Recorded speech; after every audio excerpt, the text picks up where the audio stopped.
Tout est en pleine perturbation. Tout est tendu.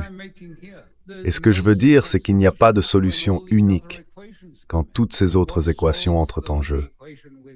Ce qui résout l'équation avec l'Iran ne résoudra pas forcément l'équation entre les Yéménites et l'Arabie saoudite, qui semblent maintenant entrer dans une guerre ouverte l'un contre l'autre. L'équation entre l'Iran et Trump ne résoudra pas la question du Hasht et la situation irakienne. L'équation entre l'Iran et Trump ne réglera pas non plus la situation de Shara en Syrie, ni sa relation avec le Liban, que les États-Unis essayent de transformer en une sorte d'attaque contre le Hezbollah à travers les villages chiites voisins, situés juste à la frontière entre le Liban et la Syrie. Donc, maintenant, tout est lié, mais chaque dossier a aussi son propre agenda. Je veux dire, c'est un casse-tête. Même un joueur d'échecs se dirait « Mon Dieu, comment est-ce que je rassemble tout ça dans un seul ensemble cohérent ?»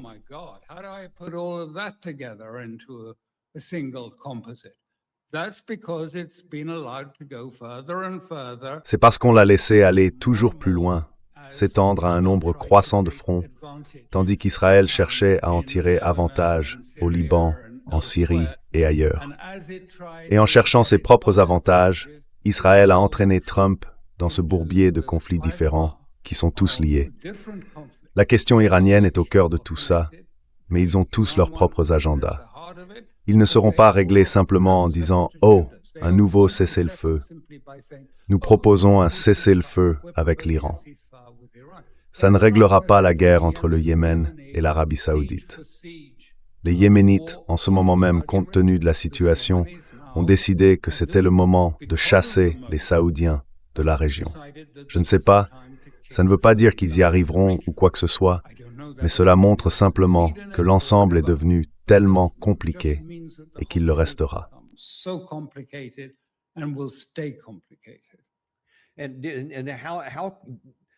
Et comment alors, vous savez, face à tout cet ensemble d'incendies qui brûlent, avec pour chacun ses propres sources de combustible, dont je dirais que, même s'ils n'ont pas tous commencé avec la guerre du 28 février que nous avons vue, ils ont certainement tous reçu du carburant supplémentaire. Comment faire? Il ne peut pas y avoir une seule solution, comme vous venez de l'expliquer, avec beaucoup d'habileté. Alors, quelle pourrait être une issue? Comment ces incendies vont-ils finir par s'éteindre? Et nous examinerons séparément le cas d'Israël. Je ne veux pas laisser cet aspect de côté, car c'est un élément très important, la manière dont tout cela va se terminer.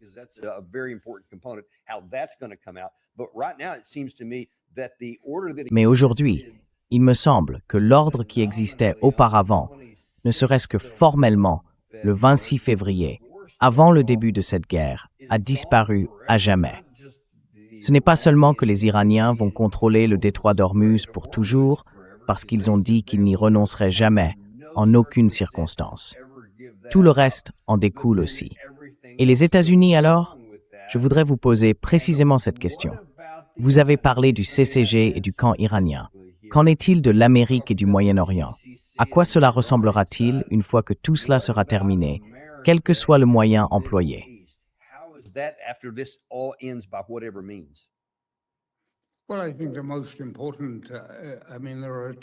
Eh bien, je pense que le plus important, il y a deux choses importantes. D'abord, cette guerre est en train de réduire en lambeaux le prestige, si vous voulez, de la présence militaire américaine. On la croyait invulnérable. On pensait qu'elle ne pouvait pas être contestée, qu'elle ne pouvait pas être attaquée. Tout cela s'est révélé faux. Les structures militaires américaines ont un talon d'Achille. Elles n'ont pas assez d'armes défensives. Elles n'ont pas les moyens suffisants pour lancer une guerre majeure. Et même dans une guerre localisée, elles ne s'en sortent pas très bien. Elles commettent des erreurs. Mais j'en viens à la grande question. Le prix va être très élevé. Parce que vous vous souvenez qu'en 1979, il y a eu la question des otages. Les otages étaient détenus à l'ambassade, et cela a fait tomber Carter et son administration. Eh bien, il n'y a pas d'étudiants dans une ambassade, mais il y a ce qu'on appelle la 5e flotte. Où se trouve-t-elle? À Bahreïn, je crois.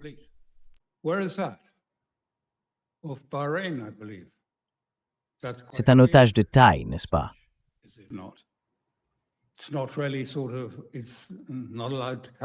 Ce n'est pas vraiment, ce n'est pas autorisé à s'exprimer publiquement.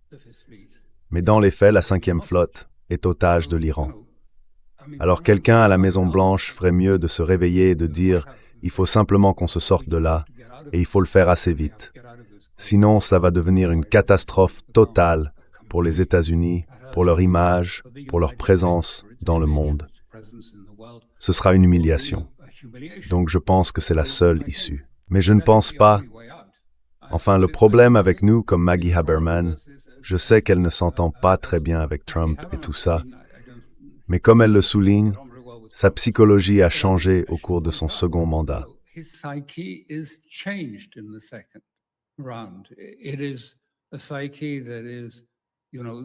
C'est une psychologie où, vous savez, il se croit en quelque sorte bien plus puissant qu'il ne l'est. Il se voit comme un dirigeant impérial, capable d'obtenir ce qu'il veut et de faire ce qu'il veut, sans avoir à se soucier des normes, des lois ou de quoi que ce soit de ce genre. Et il admire l'impitoyabilité. Il a fait cette remarque, je crois, paradoxalement à propos de Netanyahou. Oui, il y a peut-être eu des problèmes avec lui, mais Netanyahou, lui, n'a pas peur de la guerre. Et évidemment, cette déclaration a profondément séduit Trump. Eh bien, Trump a sa guerre, mais les guerres ne ressemblent pas toutes au Venezuela. Ça ne se passera pas comme ça. Alors il doit vraiment bien réfléchir. Et je pense que c'est l'équilibre auquel les États-Unis sont confrontés.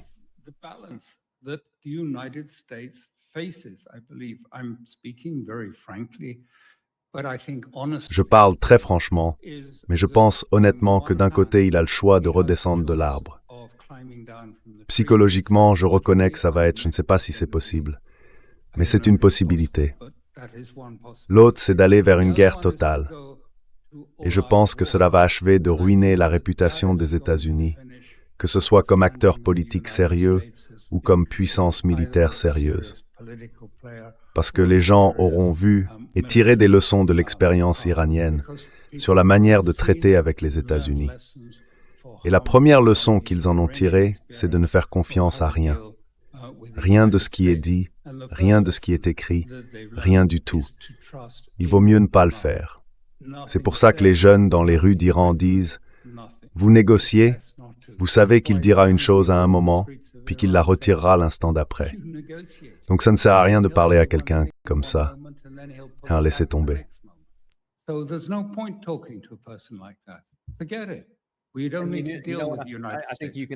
Nous n'avons pas besoin de composer avec les États-Unis. Je pense qu'on peut ajouter un autre élément à cela.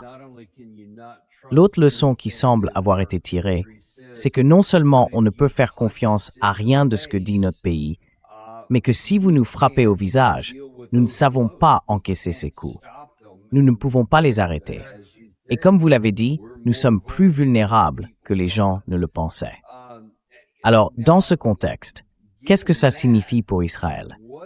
Parce que de toute façon, pour beaucoup d'Américains, ça a toujours été au cœur de tout ça. Oh, il faut soutenir Israël, quoi qu'il arrive.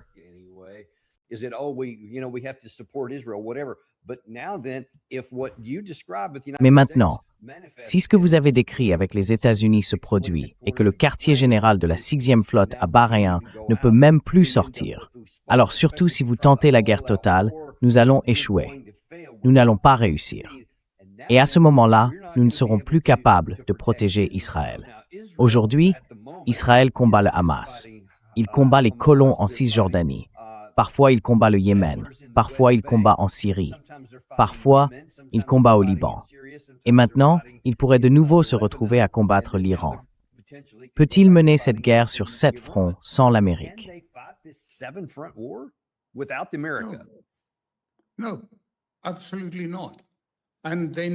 Non, absolument pas. Et ils le savent. C'est pour ça que le chef d'état-major est allé voir le gouvernement il y a environ 2 semaines. Il a dit « Je veux vous envoyer un signal d'alarme rouge clignotant, membre du gouvernement. Tsahal est au bord de l'effondrement. Nous n'avons pas assez d'hommes. Tout se désagrège, le moral s'effrite. Et il a dit qu'il nous faudrait non pas une seule armée comme Tsahal, mais 7 ou 8 fois la Tsahal actuelle. pour gérer ce que vous nous avez imposé. Ce que vous avez déclenché après le 7 octobre, quand vous avez changé la doctrine de sécurité de Ben Gourion pour adopter celle du Grand Israël. Plus la sécurité permanente est étendue, une sécurité à la racine, préventive contre toute menace qui pourrait émerger, plus la simple intention suffit pour que nous devions l'effacer et la détruire militairement.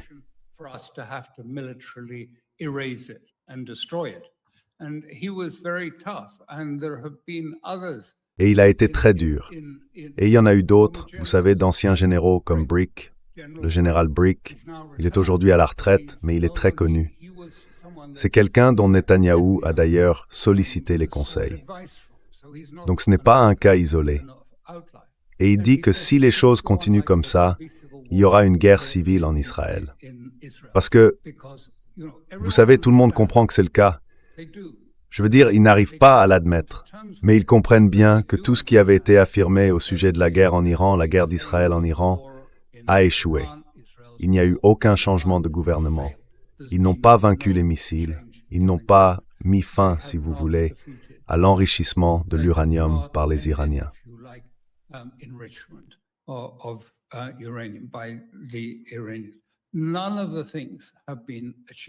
Aucun de ces objectifs n'a été atteint, rien du tout. En fait, c'est même l'inverse. Et ce ne sont pas mes mots, ce sont ceux d'Israéliens. L'Iran est sorti de cette guerre plus fort, pas plus faible. La société s'est resserrée, il y a davantage de cohésion dans la société. Les gens soutiennent le gouvernement, ils soutiennent l'État islamique plus que jamais. Alors la question c'est qu'est-ce qu'Israël va faire? Et vous savez, d'un point de vue militaire, je veux dire, vous êtes déployés sur l'ensemble de... Enfin, presque tout le Grand Israël. Ils n'en ont pas encore certaines parties, mais ils y vont à Gaza et en Cisjordanie. Et au-delà de ça, en Syrie et ainsi de suite. Qu'est-ce que vous allez faire? Je veux dire, vous ne pouvez pas.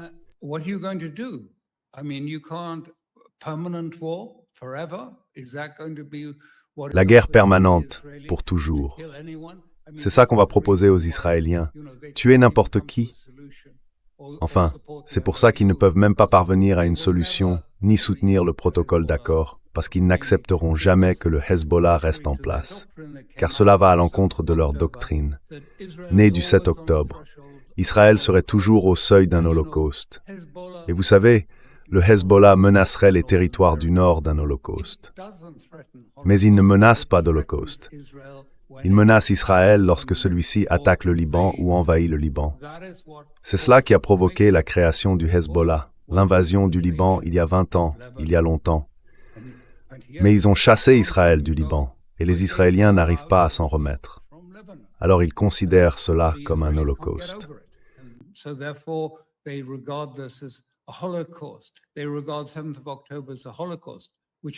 Ils considèrent le 7 octobre comme un holocauste, ce que ce n'était pas.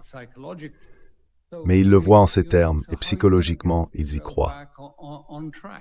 Alors, je veux dire, comment remettre Israël sur les rails?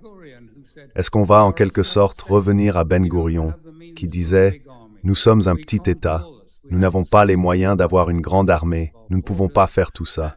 Nous devons rester dans les limites de nos frontières et nous appuyer sur les réservistes. » C'est comme ça. Il faut s'y habituer. Et bien sûr, Netanyahou a complètement rompu avec ça. Il s'est étendu partout avec toutes ces guerres, et maintenant il se retrouve face à la Turquie en Syrie. Je veux dire, oui, c'est tout simplement inconcevable. Ça ne peut pas continuer comme ça. Pourtant, il ne voit pas quoi faire. Et c'est ça le dilemme.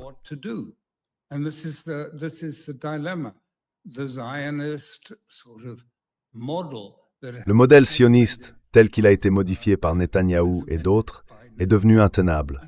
Cette vision est devenue impossible. Mais ils ne peuvent pas proposer d'alternative. Ils ne savent pas. Alors Netanyahou va vers des élections. Dès que les sondages montrent qu'il va perdre, cela signifie qu'il est désespéré, et désespéré de trouver une solution. Il pousse donc l'Amérique à agir. Détruisez l'Iran, pour tenter de redonner vie à son message auprès des Israéliens.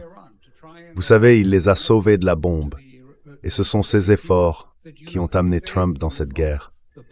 C'est probablement la seule vérité dans ce qu'il dit, mais ce n'est pas très encourageant pour les Israéliens.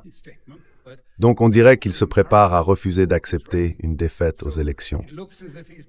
Je veux dire, le Likoud, son parti. L'autre jour, ils ont tenu cette grande réunion, comme ils l'appellent.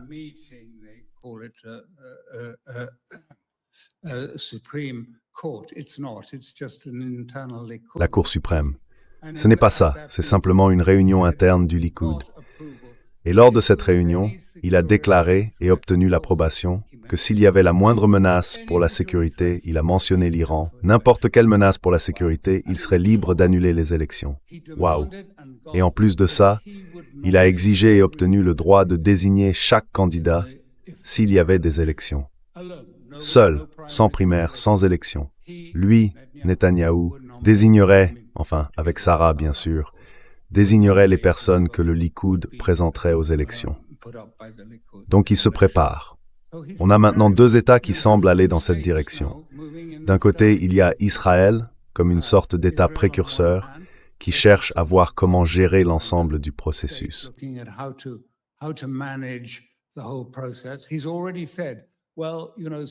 Il a déjà dit, enfin, vous savez, que les véritables décisions de la Cour suprême ne s'appliquent pas. Nous n'allons pas leur obéir. Et de plus en plus, aux États-Unis, ce n'est pas tout à fait la même chose, parce que la situation est différente. Vous avez aussi un président qui dit, bon, vous savez, il va falloir changer la manière dont se déroulent les élections.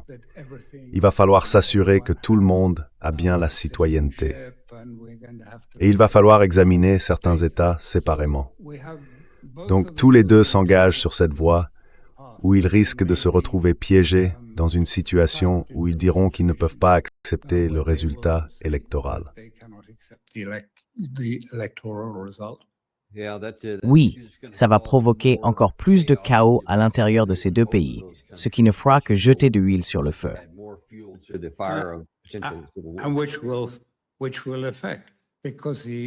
Et cela aura des répercussions parce que n'oubliez pas, les élections israéliennes ont lieu en octobre et les élections de mi-mandat un mois plus tard, en novembre. Donc je veux dire, il va y avoir une interaction entre les deux. L'une va influencer l'autre et l'autre va influencer Israël. Continuez.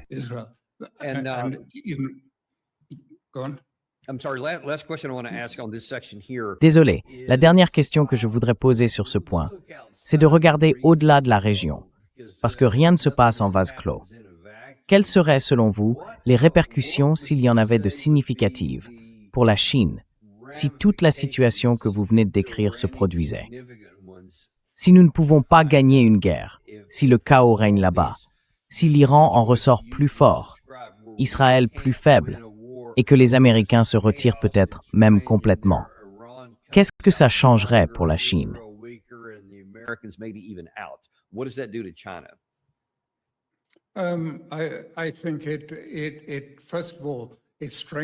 Je pense que d'abord, cela renforce les BRICS parce qu'ils voient une Amérique qui s'affaiblit. Et si l'Amérique n'a pas réussi à soumettre l'Iran et à le réduire au statut d'État vassal, alors elle ne réussira pas non plus avec la Russie ou la Chine.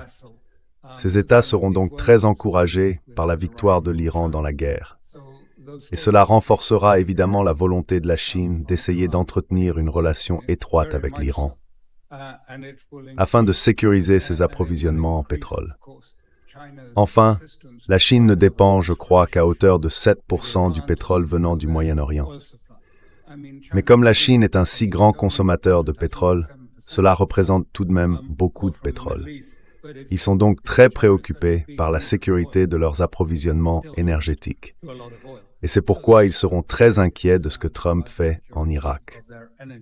Parce que la Chine reçoit aussi des approvisionnements en étant étroitement impliquée dans les champs pétrolifères irakiens.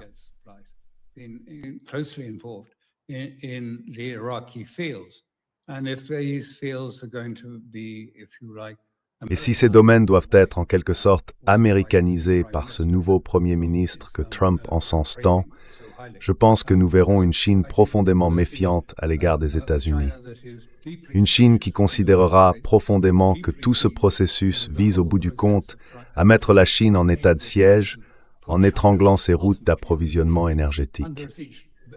Le Venezuela n'était que le premier cas. Mais bien sûr, instaurer un blocus sur le détroit d'Ormuz serait un blocus qui pourrait être utilisé contre la Chine. Et dans d'autres domaines, on voit des navires chinois être saisis et arrêtés. Tout cela constitue un siège. C'est la même chose dans l'autre sens pour les exportations russes. Mais je veux dire, les corridors énergétiques, les corridors de, disons, composants nécessaires à l'économie, les lignes d'approvisionnement. Les États-Unis cherchent à s'emparer de toutes ces choses et à en prendre le contrôle, en particulier dans la technologie.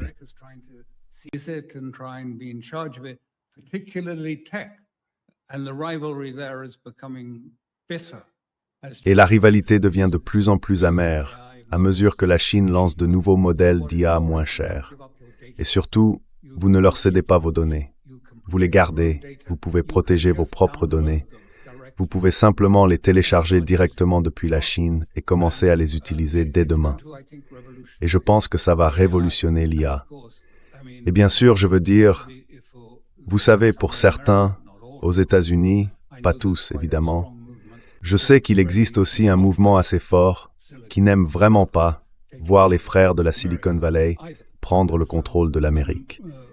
La Chine avance donc vite. Elle considère que les États-Unis représentent une grande menace pour elle.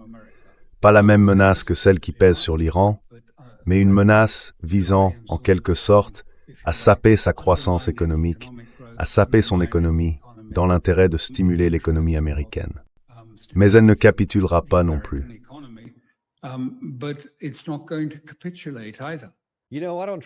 Vous savez, je n'essaie pas de vous convaincre d'acheter de l'or, ni de vous dire comment gérer votre portefeuille boursier.